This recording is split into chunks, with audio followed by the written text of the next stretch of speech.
அருட்பெருஞ்சோதி அருட்பெருஞ்சோதி தனிப்பெரும் கருணை அருட்பெருஞ்சோதி.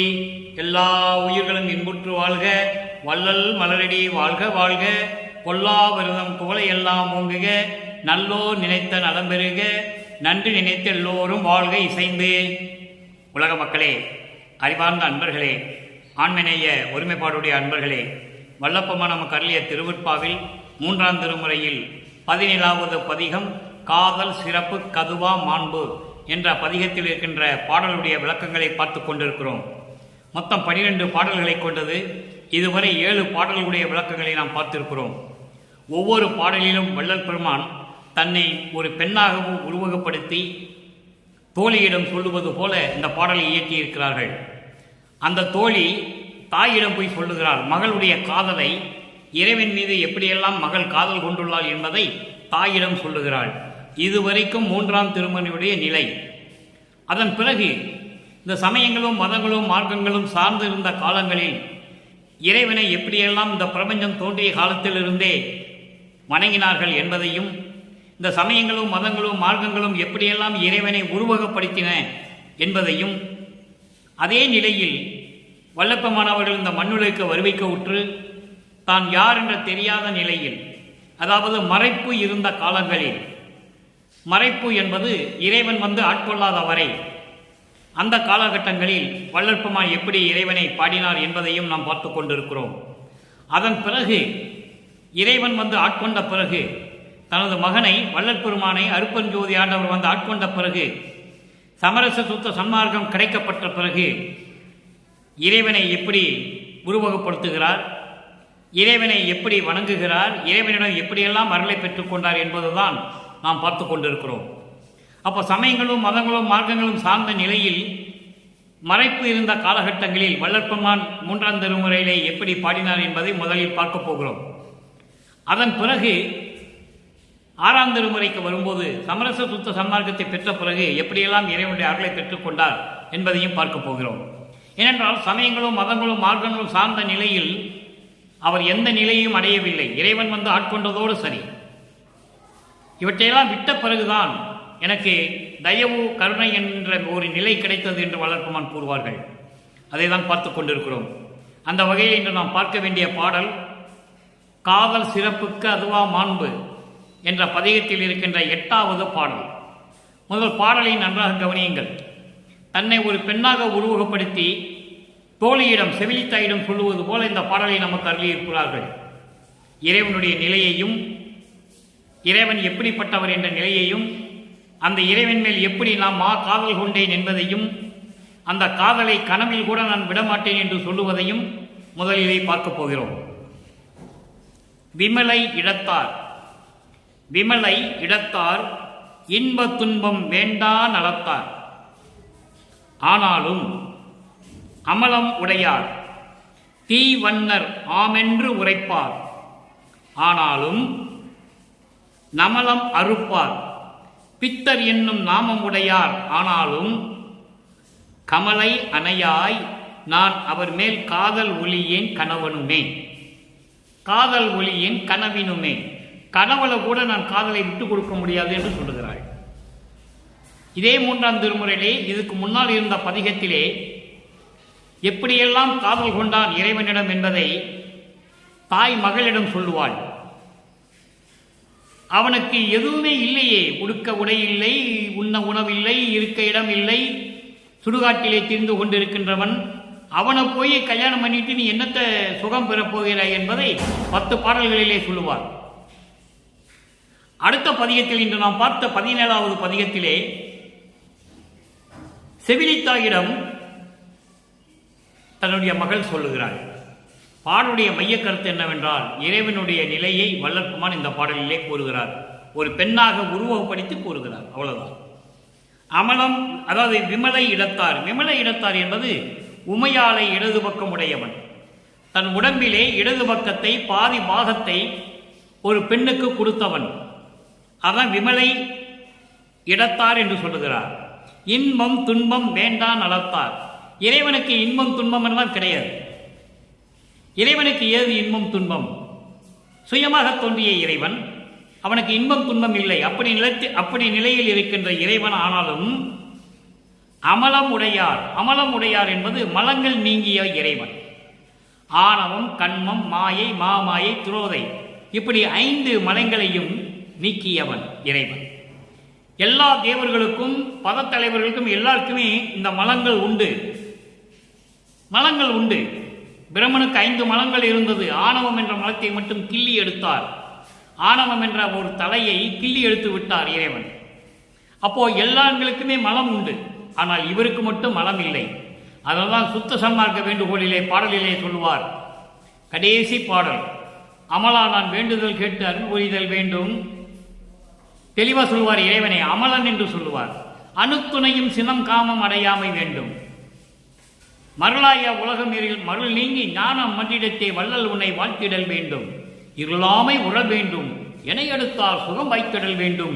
எவ்வுயிரும் பொதுவடைது இன்பமடைதல் வேண்டும் என்று சொல்லுவார். பொருளாம் ஒரு திருவடியில் உடையாகி நானும் பிறந்து கலந்தொன்றாகி விருந்துதல் வேண்டுவனே, இப்படியெல்லாம் சொல்லுவார். அமலம் அமலம் உடையவர் என்றால் மலங்கள் இல்லாதவர், அதான் அமலன் என்று சொல்லுவார் இறைவனை. தீவண்ணர் ஆம் என்று உரைப்பார். தீவண்ணர் என்ற நெருப்பு பிளம்பு போல இருக்கின்ற இறைவன், நெருப்பு போல இருக்கின்ற இறைவன் என்று சொல்லுவார்கள். உண்மைதான். இருந்தாலும் நமலம் அறுப்பார். நமலம் அறுப்பார் என்பது மரணத்தை நீக்கக்கூடியவர். இங்கே ஏன் நமலம் அறுப்பார் என்று சொல்லுவார்?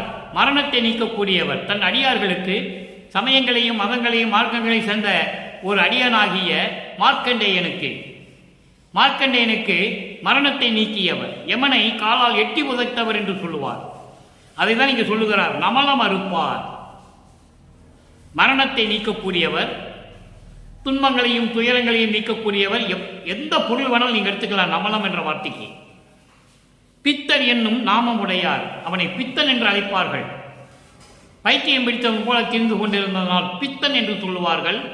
அப்படிப்பட்ட இறைவனாக இருந்தாலும் சரி, யாராக இருந்தாலும் சரி, கமல அணையாய், தாமரை மலர் போன்று அழகாக இருக்கக்கூடிய என் தோழியே, நான் அவர் மேல் காதல் ஒளியேன் கனவினுமே, கனவில கூட நான் காதலை விட்டு கொடுக்க மாட்டேன் என்று சொல்லுகிறாள்.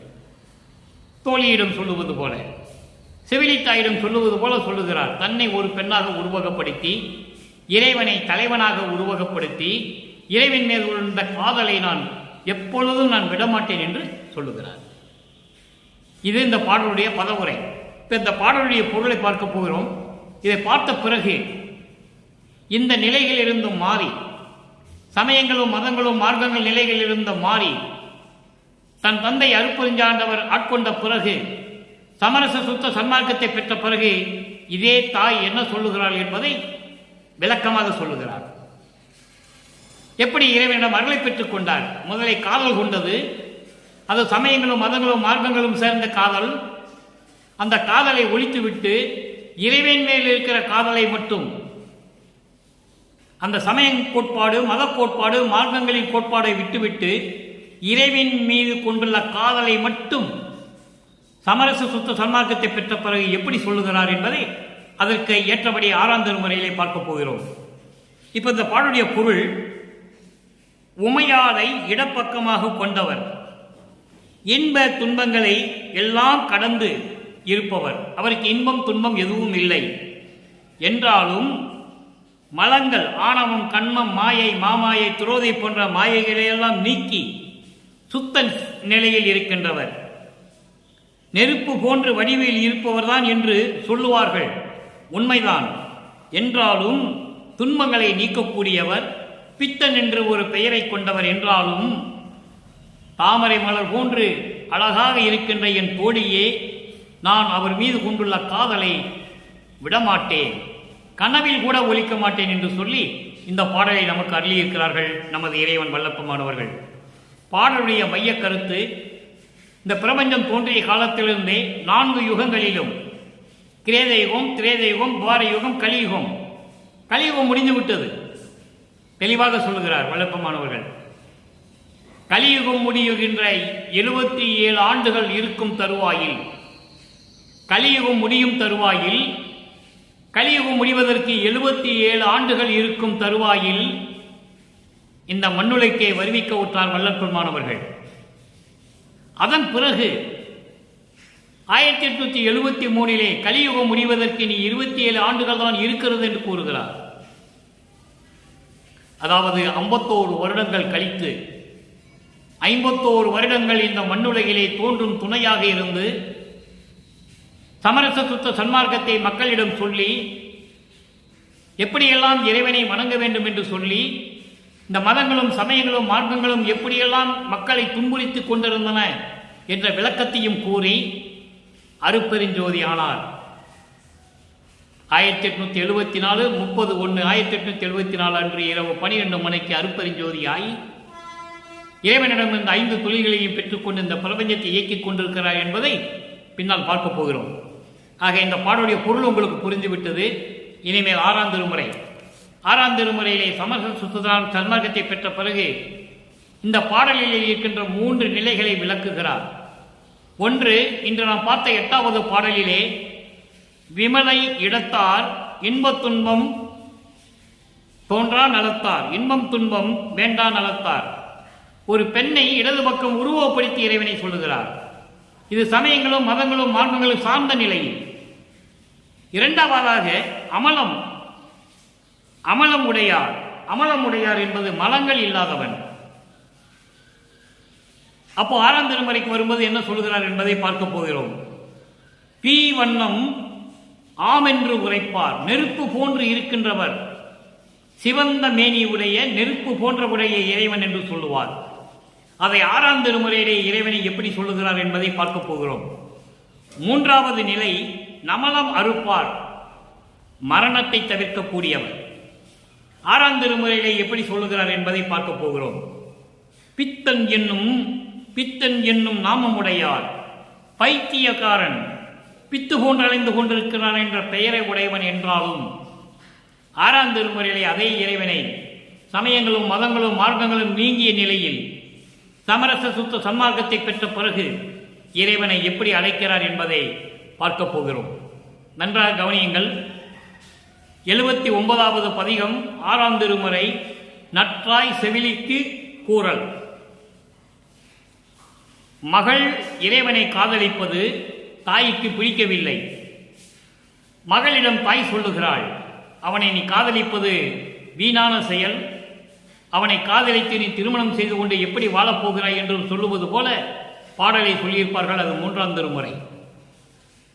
அப்போ இந்த காதலை சொல்வதற்கு தோழியை நடுமையமாக வைக்கிறார் வள்ளற்பெருமான். அப்ப அந்த தோழி போய், செவிலித்தாய் போய் தாயிடம் சொல்லுகிறாள். தாய் பதில் சொல்லுவதுதான் 6ஆம் திருமுறை. நல்லா கவனிங்க. நற்றாய் செவிலிக்கு கூறல் 8வது பாடல். கொடி பெரு மணி பொற்கோயில் என் உளமாக கொண்டு வந்து அமர்ந்தனன் என்றால் தாய் சொல்லுகிறாள். அப்ப இதன் மைய கருத்து என்ன? இறைவனிடமிருந்து எப்படியெல்லாம் அருளை பெற்றுக் கொண்டார் என்பதுதான். அங்கே தெருத்தெருவாக அலைந்து கொண்டிருப்பான் என்று சொல்லுவார். இங்கே இறைவன் என்ன சொல்லுகிறார்? கொடி பெரு மணிப்பொற்கோயில். கொடிப்பெரு மணிப்பொற்கோயில் என்பது சன்மார்க்க சங்கத்தை கொண்ட, கொடியை கொண்ட, சுத்த சன்மார்க்க சங்க கொடியை கொண்ட, பொன் போன்று மிளிர்ந்து கொண்டிருக்கின்ற, பொன் போன்று ஒளிர்ந்து கொண்டிருக்கின்ற, மின்னிக் கொண்டிருக்கின்ற சத்திய ஞான சபை. அதை தான் சொல்லுகிறார் கொடி பெரு மணி பொற்கோயில் என்று சொல்லுகிறார். சத்திய ஞான சபையை தான் அந்த ஒரு வரியில் சொல்லுகிறார். என் உளமாக கொண்டு வந்து அமர்ந்தனன். சத்திய ஞான சபையை என் உள்ளத்தில் கொண்டு வந்து அமர்ந்து கொண்டான் என்றால் சத்திய ஞான சபை என் உள்ளத்தில் கண்டனன் என்று சொல்லுவார், உள்கண்டனன் என்று சொல்லுவார். சத்திய ஞான சபையை என் உள்ளத்தில் கண்டுகொண்டேன் என்று ஒரு பாடலிலே சொல்லுவார். அதை தான் இங்கே சொல்லுகிறார். கொடி பெருமேனி பொற்கோயில் என் உளமாக கொண்டு வந்து அமர்ந்தான் என்றால் கடிப்பொது மலர் பூங்கண்ணி வேய்ந்து. நல்ல கவனிக்க நண்பர்களே, உலகியல் விளக்கம் வேறு, சமரச சுத்த சன்மார்க்க விளக்கம் வேறு. இப்ப இந்த வரியில சொல்றார் பாருங்க, கடிப்பொது மலர் பூங்கண்ணி வேய்ந்து என்னைத்தான் கடிமணம் புரிந்தனன் என்றார். இதற்கு உலகியல் விளக்கம் என்னவென்றால், புத்தம்புது தாளம்பூ மலர்களை தொடுத்து மாலையாக அணிந்து வந்து என்னை திருமணம் செய்து கொண்டான். இதுதான் பொருள். ஆனால் அது அப்படி அல்ல. சமரச சுத்த சன்மார்க்கத்துடைய விளக்கம் வேறு. அருள் மனம் வீசக்கூடிய எல்லா அருள் வல்லமங்களையும் அணிந்து கொண்டு அருள் மனம் வீசக்கூடிய எல்லா அருள்களையும் பெற்றுக்கொண்ட அந்த இறைவன் என்னிடம் வந்து என்னை ஆட்கொண்டான், திருமணம் செய்து கொண்டான் என்பது ஒரு பெண்ணை உருவகப்படுத்தியதனால், தன்னை பெண்ணாக உருவப்படுத்தியதனால் தாய் சொல்லுகிறாள் திருமணம் செய்து கொண்டாள் என்று சொல்லுகிறார். பாடலின் மைய கருத்து அருள் வல்லமை கொண்ட அத்தனை அருள்களையும் ஒவ்வொரு அருளையும் ஒரு தாளம்பு என்று சொல்லுகிறார். நல்லா நீங்க புரிஞ்சுக்கணும். வேய்ந்து வேய்ந்து என்றால் பூக்களை கட்டி, தாளம்பு புத்தம் புது தாளம்பூ மலர்களை கட்டி மாலையாக அணிந்து கொண்டு என்னை திருமணம் செய்து கொண்டார் என்று சொல்லுகிறார். அதற்கு சமரச சுத்த சன்மார்க்கத்துடைய விளக்கம் அருள் மனம் வீசக்கூடிய அத்தனை அருள் வல்லமைகளையும் ஒவ்வொரு அருளையும் ஒரு தாளம்பு என்று சொல்லுகிறார். அத்தனை அருள் வல்லமைகளையும் படைத்த அத்தனையும் ஒன்றாக சேர்த்து என்னோடு இரண்டரை கலந்து கொண்டான் என்று சொல்லுகிறார். அடுத்து பாருங்க, ஒடிப்பு அற எல்லாம் வல்லதோர் சித்தாம். ஒடிப்பு அற எல்லாம் வல்ல சித்து, எல்லாம் வல்லதோர் சித்தாம் ஒளி எனக்கு அளித்தனன் என்றார். இன்று நாம் பார்த்த 8வது பாடலில் 3ஆம் திருமுறையிலே 3ஆம் திருமுறை சொல்லுகிறார் அமலம் உடையார், எல்லா மலங்களை நீக்கியவன் என்று சொல்லுகிறார். இங்க என்ன சொல்லுகிறார் பாருங்க, ஒடிப்பு அற எல்லாம் வல்லதோர் சித்தாம் ஒளி எனக்கு அளித்தனன் என்றார். ஒடிப்பு அறை என்பது மாயைகள், மயக்கங்கள், மலங்கள் இவற்றையெல்லாம் நீக்கி வல்லதோர் சித்தாகிய, எல்லா வல்லமை படைத்த அருள் படைத்த சித்தாகிய அருப்பெருஞ்சோதியை எனக்கு அளித்தான். அதான் சித்தாம் ஒளி எனக்கு அளித்தான் என்று சொல்லுகிறார். அருப்பெருஞ்சோதியை எனக்கு அளித்தான் என்றால் இடிப்பொடு நொடித்தீர் காண்பினோ என்றால், என்னை எப்படியெல்லாம் நீங்கள் கேவலப்படுத்தினீர்கள், சத்தம் போட்டு கூச்சலிட்டு 4 பேருக்கு கேட்கும்படி என்னை எப்படியெல்லாம் கேவலப்படுத்தி, எப்படி சொல்றார் பாருங்க, இடிப்போடு நொடித்தீர், கிண்டல் செய்தீர்கள், கேலி செய்தீர்கள், தூற்றினீர்கள், ஏசுனீர்கள். பார்த்தீர்களா இறைவன் எப்படி வந்து என்னை ஆட்கொண்டான் என்று சொல்லுவது போல, தாய் மகள் சொல்லுவது போல இந்த பாடலை நமக்கு அருளி இருக்கிறார்கள். என் தவத்து என்ற மெல்லியலே, என் தவத்தால் பெற்ற பெண், மெல்லியல் என்றால் பெண், மகள், என் மகள் இப்படியெல்லாம் சொல்லுகிறாள் என்று செவிலித்தாயிடம் சொல்லுகிறாள் தாய். பாடலின் மைய கருத்து சத்தியஞான சபையை என்னுள் கண்டனன், என் உள்ளே அமர்ந்து கொண்டான் இறைவன். எல்லா அருள் மனம் வீசக்கூடிய எல்லா அருள்களையும் ஒன்றாக கொடுத்து, எல்லா அருள்களையும் மாலையாக கொடுத்து என்னோடு இரண்டரை கலந்து கொண்டான். அருப்பெருஞ்சோதியை எனக்கு கொடுத்தான். எப்படியெல்லாம் என்னை ஏசினீர்கள், இழிவாக பேசினீர்கள், சத்தம் போட்டு கூச்சலிட்டு மற்றவர்களுக்கு தெரியும்படி என்னை ஏசினீர்கள். பார்த்தீர்களா இறைவனுடைய அருளை நான் எப்படி பெற்றுக்கொண்டேன் என்று இந்த பாடலில் சொல்லுகிறார். இதுதான் பாடலுடைய கருத்து. சரி, இப்ப பெற்றுக்கொண்டார், ஒவ்வொன்றையும் சொல்ல வேண்டும். ஏன்னா இங்க சொல்றாரு நமலம் அறுப்பார் என்று சொல்றார், மரணத்தை தவிப்பார் என்று சொல்லுகிறார், தீவண்ணம் உடையார் என்று சொல்லுகிறார், நெருப்பு பிளவு போன்று இருக்கிறவர் என்று சொல்லுகிறார். இதற்கெல்லாம் விளக்கம் தர வேண்டும், அது நமது கடமை. நான் ஏற்கனவே கூறியது போல பாடல்களின் வரிக்கு விளக்கம் மட்டும் சொல்ல வேண்டுமானால் 15 நிமிடத்தில் சொல்லி முடித்து விடலாம். மக்களுக்கு புரியாது, மக்களுக்கு புரியாது. ஏன் அப்படி பாடினாரு, 4ஆம் திருமுறை வரைக்கும் ஏன் இப்படி இருந்தாரு, அப்புறம் ஏன் இப்படி மாறினாரு, இதெல்லாம் மக்களுக்கு சொல்லியாக வேண்டும். காரணம் 200 ஆண்டுகளாக கீழிருந்துதான் மேல வர வேண்டும், கீழிருந்துதான் மேல வர வேண்டும் என்று சொல்லி சமரச சுத்த சன்மார்க்கத்தை மக்களுக்கு தெரிவிக்காதபடி எல்லாரும் போய் சேர்ந்து விட்டார்கள். அந்த நிலையை மாற்ற வேண்டும், அந்த நிலை மாற வேண்டும். சமரச சுத்த சன்மார்க்கம் தனி மார்க்கம், எதோடனையும் சாராத மார்க்கம். சமயங்கள், மதங்கள், மார்க்கங்கள் எல்லாம் சாராத மார்க்கம். சன்மார்க்கம் மார்க்கம் என்றே சின்னம்பிடி, சத்தியம் சொல்லுகின்றோம் சின்னம்பிடி என்று சொல்லுவார். சின்னம் என்ற பிடி என்ற பதிகத்திலே 6ஆம் திருமுறையில் சொல்லுவார், பன்மார்க்கம் கடந்தேன் என்று சின்னம்படி. இந்த சமயம், மதம், மார்க்கங்களெல்லாம் நான் கடந்து விட்டேன், 12 மேல் நின்று சின்னம்பிடி. 12 மேல் என்பது 13வது நிலை. சரியை கிரியை யோகம் முன்னாங்க 12, அதான் அந்த பன்மார்க்கத்தை சார்ந்தது, சமயங்கள், மதங்கள், மார்க்கங்களை சார்ந்தது. 12னுக்கு மேல் நிற்பது 13வது நிலை. அதுதான் ஞானசரியே. அங்கிருந்துதான் சுத்த சன்மார்க்கம் தொடங்குகிறது. சன்மார்க்கமே மார்க்கம் என்று சின்னம்பிடி, அதுதானே சுத்த சன்மார்க்கம் என்று சின்னம்பிடி. சத்தியம் சொல்லுகிறோம் என்று சின்னம்பிடி. யாரு சத்தியம் சொல்றாங்க? தந்தையும் மகனும் சேர்ந்து சொல்றாங்க. அருட்பெருஞ்சோதி ஆண்டவரும் வள்ளற்பமானும் மக்களுக்காக சத்தியம் பண்ணுகிறார்கள். மக்கள் நம்ப மாட்டேன் என்று சொல்கிறார்கள். காரணம், வழி வழியாக இத்தனை ஆண்டுகளாக அவங்க ரத்தத்தில் ஊறி போச்சு. அது நீக்கிறது அவ்வளவு சுலபம் அல்ல. எனவே இப்படி நிலையில் இருந்து கொண்டு 13வது நிலையில் இருந்து கொண்டு எப்படியெல்லாம் இறைவனிடம் பெற்றுக்கொண்டார் என்பதை பார்க்க போகிறோம். பதிகம் 82 அருட்பெருஞ்சோதி அடைவு 8வது பாடல். இன்று நாம் பார்த்த 3ஆம் திருமுறையினுடைய 8வது பாடலுக்கு 6ஆம் திருமுறையிலே இந்த பதிகத்திலே 8வது பாடல் விளக்கம் இருக்கிறது. சுடரே, அங்கே தீ வண்ணம் என்று சொல்லுவார். இன்று நாம் பார்த்த 8வது பாடல் 3ஆம் திருமுறையிலே தீ வண்ணம் என்று சொல்லுவார். அதே இறைவனை சமரச சுத்த சன்மார்க்கத்தை பெற்ற பிறகு எப்படி சொல்லுகிறார்? சுடரே, சுடரே, பிரபஞ்சம் முழுவதும் பரிபூர்ணமாக ஒளி வீசிக் கொண்டிருக்கின்ற அருட்பெருஞ்சோதியே, அருட்பெருஞ்சோதியனே, பெண் சுகத்தை மிக்க விடரே எனினும் விடுவர்.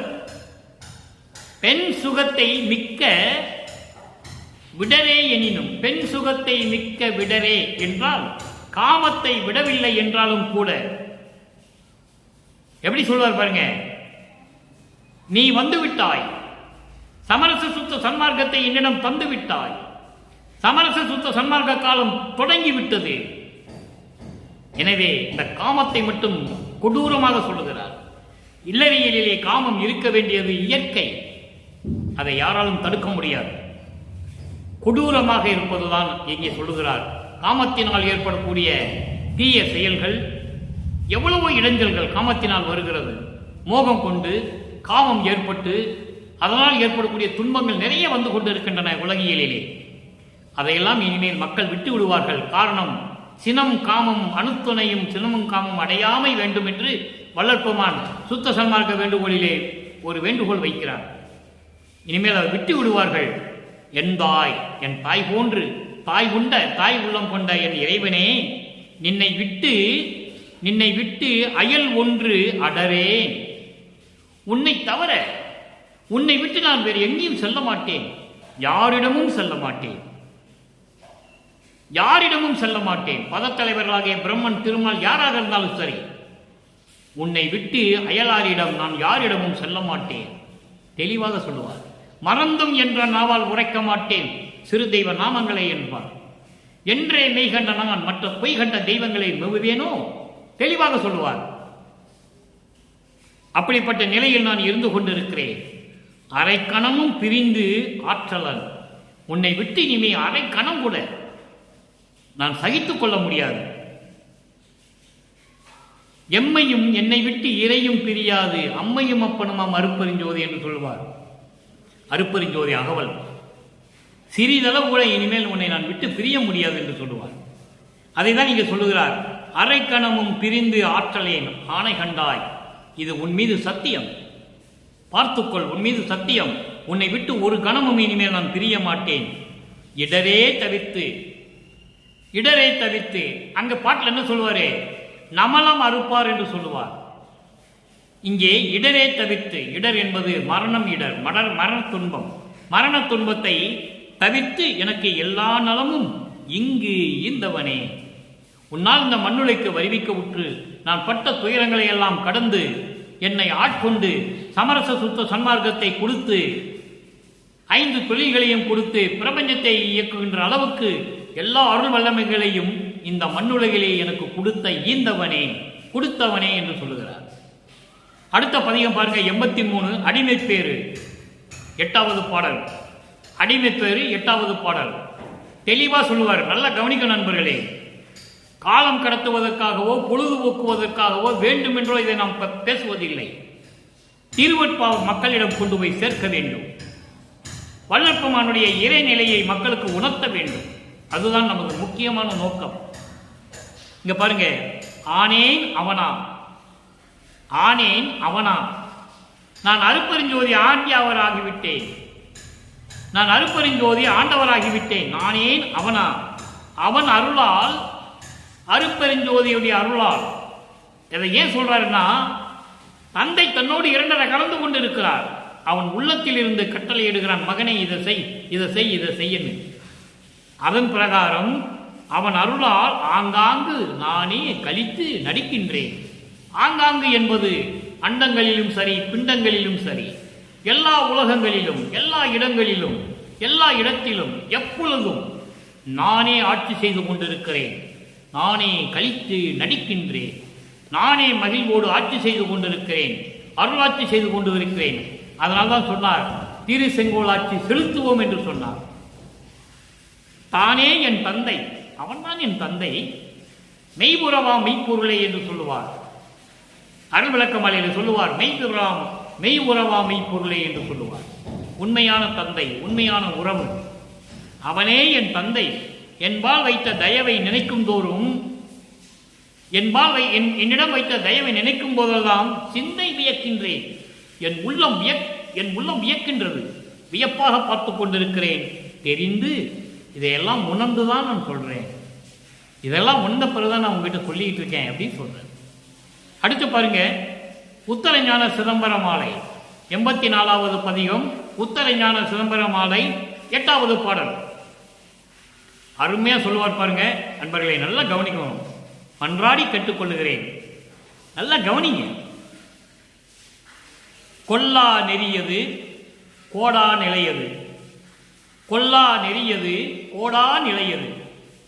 கொல்லா நெறி என்பது எந்த உயிர்களையும் கொல்லக்கூடாது.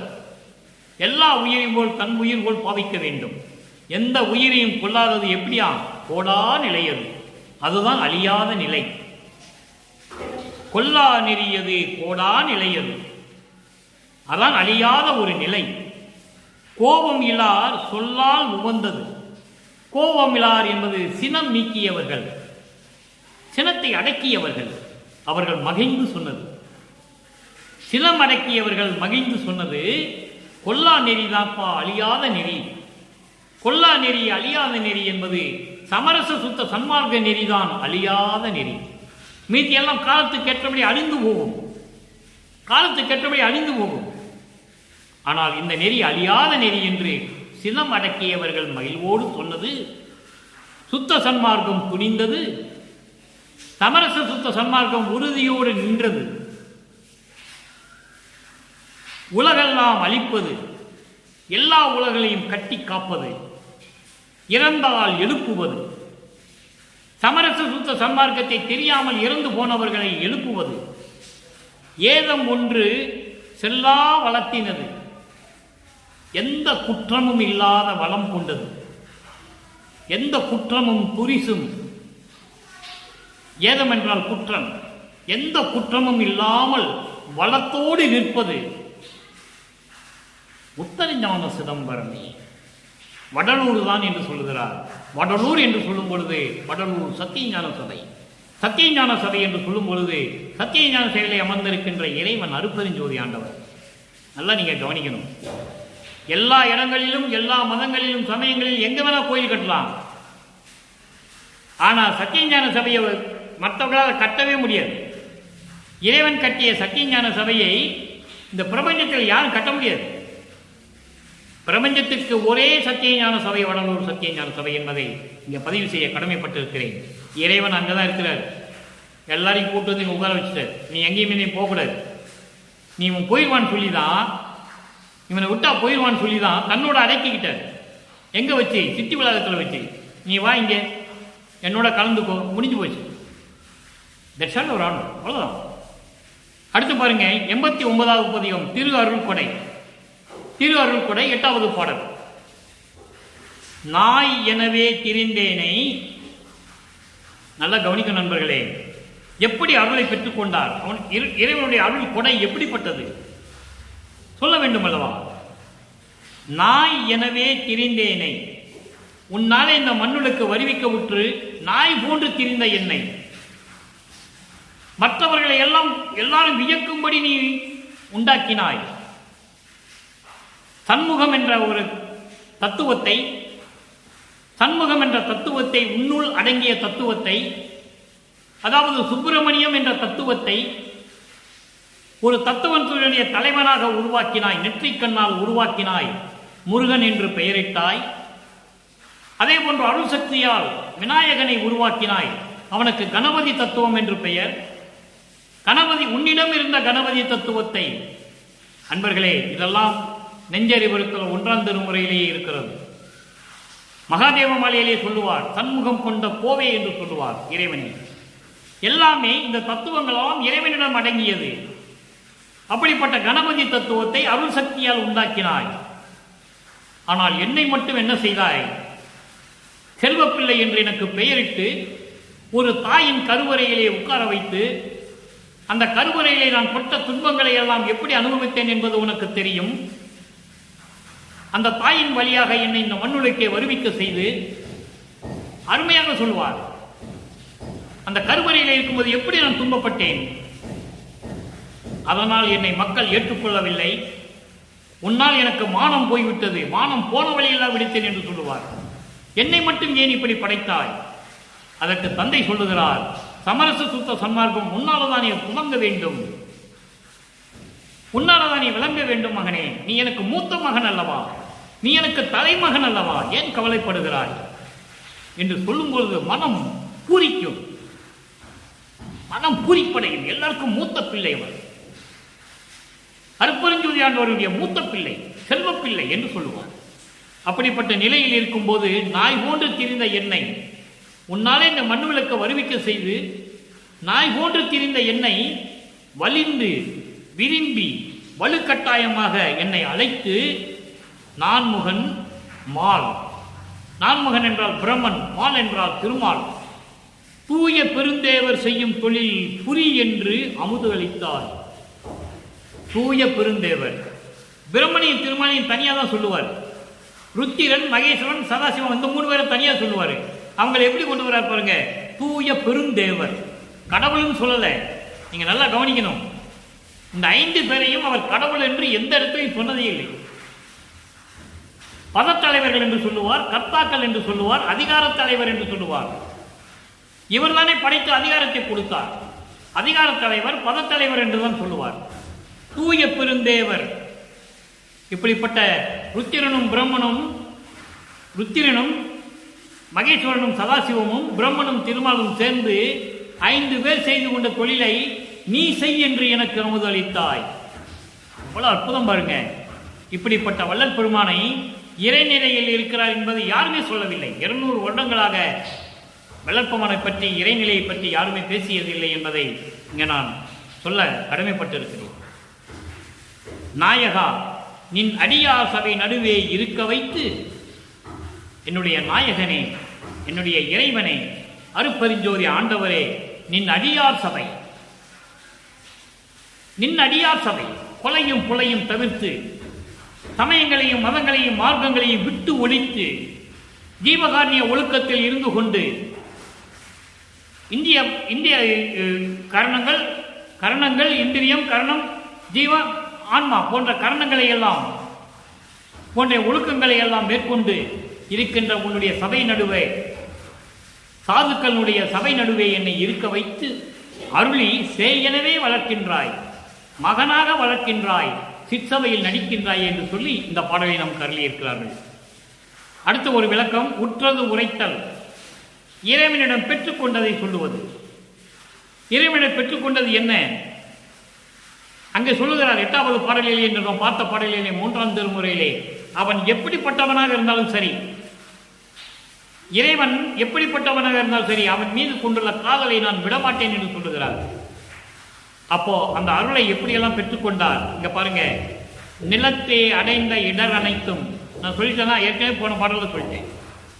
நிலத்தை அடைந்த இடர் அனைத்தும் உன்னால இந்த மண்ணுலக்கு வருவிக்க உற்று எவ்வளவு துன்பங்களை அனுபவித்தேன், எல்லாவற்றையும் அனைத்தையும் ஒரு நிமிடத்து ஒழித்தே நிலை பெற்றேன்.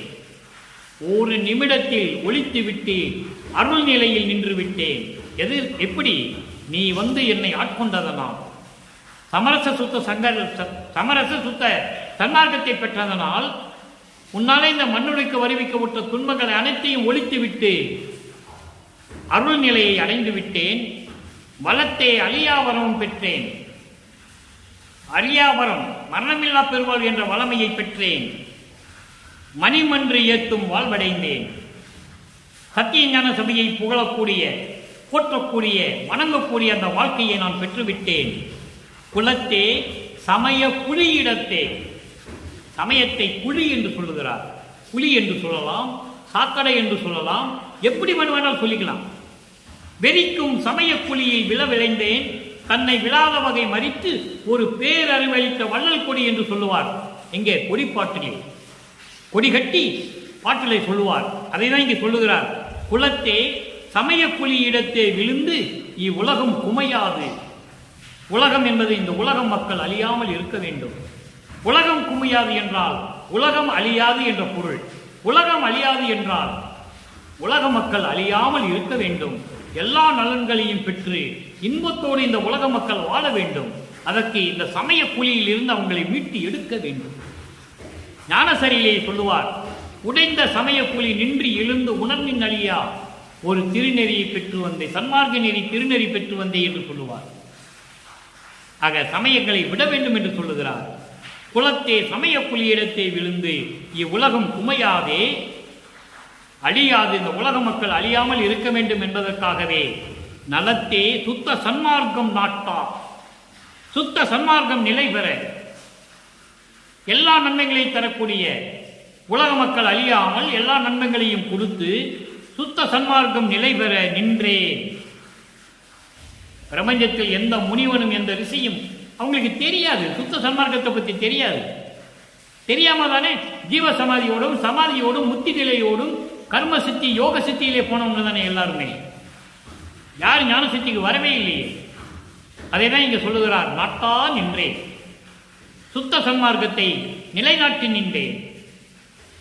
நாட்டகத்தே, நாட்டு அகத்தே என்பது சுத்த சிவராஜ்யத்தில் மன்னனாக திறந்து கொண்டிருக்கிறேன். சுத்த சிவராஜ்யத்தில் இருந்து கொண்டிருக்கிறேன், மன்னனாக இருந்து கொண்டிருக்கிறேன். என் தந்தை வந்து மணிமுடி சூட்டி எனக்கு சுத்த சன்மார்க்கத்தை கொடுத்து, மரணமில்லா பெருவாழ்வை கொடுத்து, 5 தொழில்களையும் கொடுத்து, இந்த பிரபஞ்சத்தை இயக்கும் மகனே என்று சொல்லும் அளவிற்கு நான் சுத்த சிவராஜ்யத்தில் இருந்து கொண்டிருக்கிறேன், அருளாட்சி செய்து கொண்டிருக்கிறேன் என்று சொல்லு. இறுதியாக ஒரே ஒரு பாடல் விளக்கம் நண்பர்களே. 91வது பதிகம் அனுபவ சித்தி. சித்தியை பெற்ற பிறகு எப்படி அனுபவம் சொல்ல முடியாது அல்லவா? 8வது பாடல், நான் செய்த புண்ணியமும் யார் செய்தனர் இந்த நான்நிலத்தை. நான்நிலம் என்பது இந்த உலகம். உலகம் மொத்தம் 5 நிலைகளை கொண்டது, 5 நிலங்களை கொண்டது, அதாவது 5 திணைகளை கொண்டது. குறிஞ்சி, முல்லை, மருதம், நெய்தல், பாலை. இந்த நெய்தல் மட்டும் கடலும் கடல் சார்ந்த இடம். கடலுக்கு அடியிலே கடலுக்குள்ளெல்லாம் மனிதர்கள் வாழ முடியாது. அதுதான் இதை நான்நிலம் என்று சொல்லுகிறார்.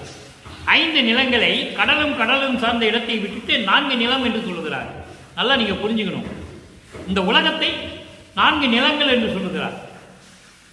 4 நிலைகளையும் கடல் சூழ்ந்து இருக்கிறது, அவ்வளவுதான். அப்போ நான்நிலம் என்பது இந்த உலகம். நான் செய்த புண்ணியம் யார் செய்தனர் இந்த நான்நிலத்தே. இந்த உலகில் யார் செய்திருக்க முடியும்? வான் செய்த தேவரும் காணாத காட்சி மகிழ்ந்து கண்டேன். வானவர்கள், தேவர்கள், சித்தர்கள், முத்தர்கள், வானில் இருக்கின்ற அத்தனை பேரும் சரி, யாரும் பார்க்க முடியாத காட்சியை நான் கண்டு மகிழ்ந்தேன். இந்த காட்சியை கண்டு மகிழ்ந்தேனை மட்டும் விளக்கம் சொல்ல வேண்டும் என்றால் 5 மணி நேரம் சொல்லணும். நமக்கு நேரம் இல்லை. சுருக்கமா சொல்லலாம். இறைவனுடைய அடிய முடியை யாரும் பார்க்க முடியவில்லை, இவர்தான் பார்த்தார். இடது காலை ஊன்றி வலது காலால் தூக்கி ஆடிய நடனத்தை இவர்தான் பார்த்தார்.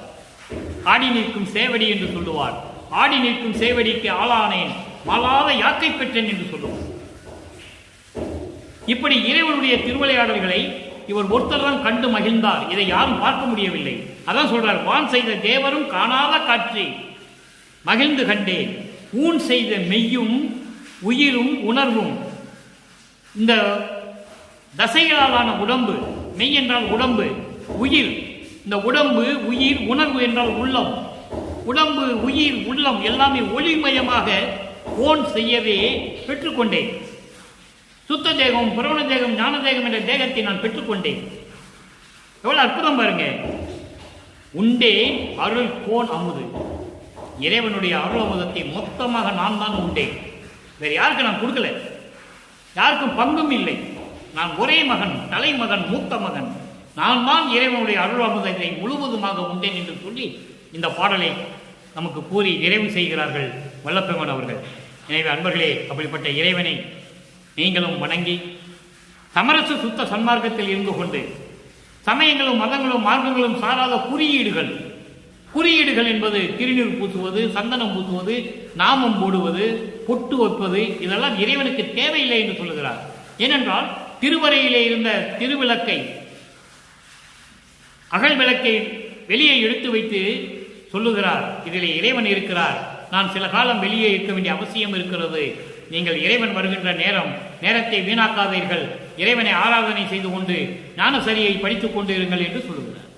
உலக மக்களே, நேரம் இல்லை, காலம் இல்லை, நான் இருந்தேன், எனக்கு காலங்கள், ஒவ்வொரு யுகத்திலே நான் இருந்து விட்டேன் என்று சொல்லுகிறார்.